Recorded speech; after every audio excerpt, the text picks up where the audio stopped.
Alright, yo. It's been a very long time coming, but I figured I would finally update you guys on the Nissan Maxima alternator upgrade. Now, I've got it out. Actually, I was just putting everything back together because I had, an intake manifold leak there. You can kind of see the bed of coolant there. I'm not zooming in. I got an alternator in my other hand. But since I had it out and since I've been meaning to make this video forever, I know I posted a video a long time ago, probably 2-3 years ago, about doing this upgrade.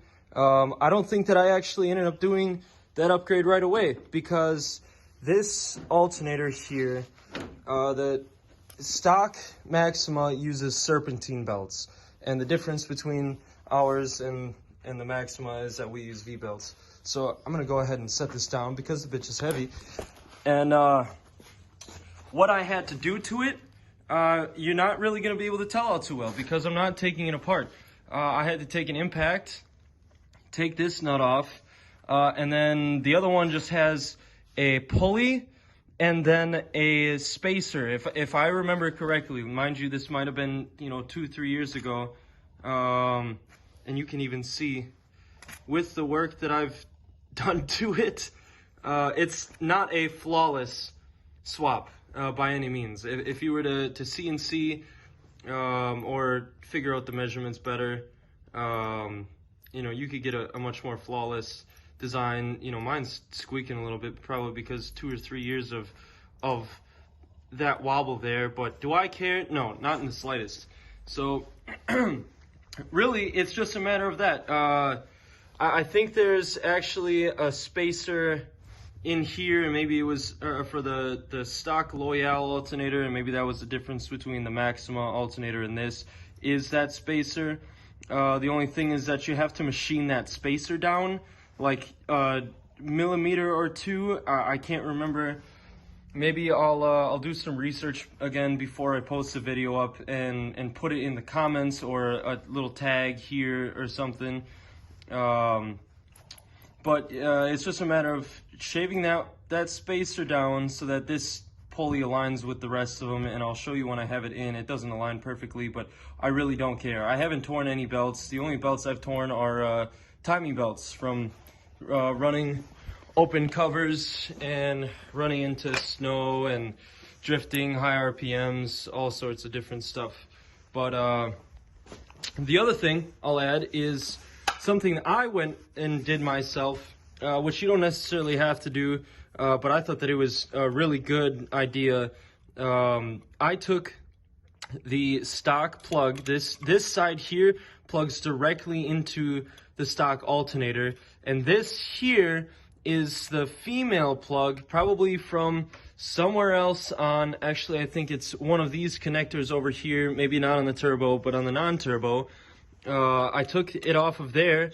I bought the Maxima connector with the wires. It came like this. I think I got it off of eBay. I got that and then simply just like popped the old pins out and saw something of the sort. They're probably just regular auto store parts prongs that just happen to fit in there. Like, I don't think these wires are pretty loose. I could pull them out, but that's besides the point. It plugs up. The reasoning for me doing this was in the event that alternator were ever to fail in a situation where I couldn't just do all of what I had done. I couldn't just swap stuff over, swap that pulley over to run another alternator.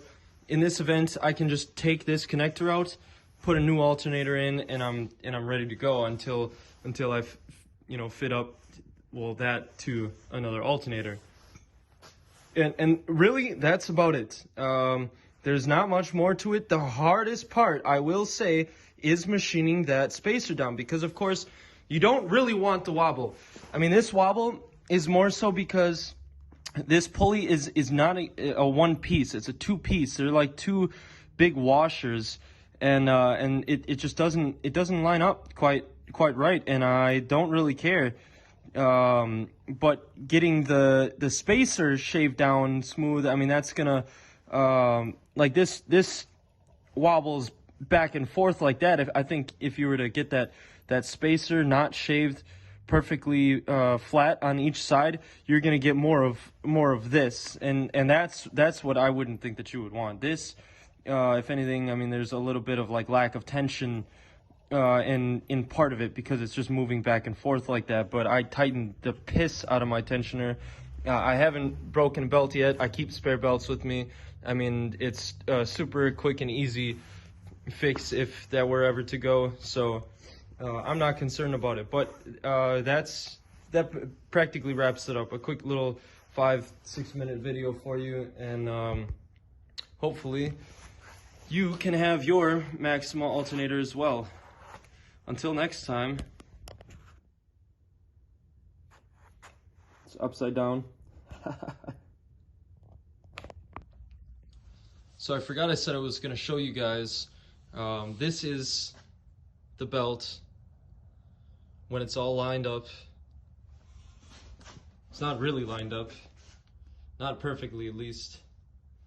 You can see that belt comes this way and it wants to line up more there, but it's pushed out a little bit, and I don't really care, honestly. Like I said, I keep other belts. I haven't had an issue. I mean, this belt, the wear on it isn't all that bad, and it's probably like a 2-year-old belt. So whatever. If I'm in a situation where belt tears, well, whoop-de-doo, I got another one. I mean, if you're really that anal about it, I don't know, figure it out. The Maxima alternator, I mean, it's practically a drop-in unit. I didn't have to adjust anything.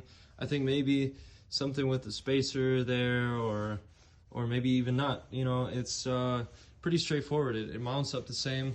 You know, you got your tensioner down there. Of course, there are a couple different alternator setups.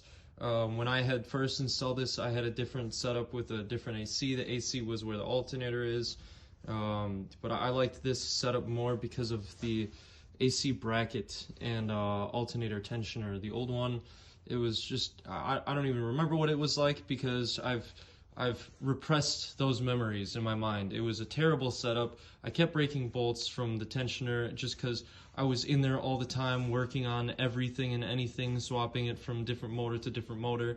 But eventually I'd like to have it set up so where the AC is just gone, because obviously it's gone. The lines plugged, the condenser, all of that gone. I've got an oil cooler in its place. So this, I'd like to just get rid of it, put a pulley in there, and then probably have even more wiggle, because God knows I'm no fabricator, but that's down the line.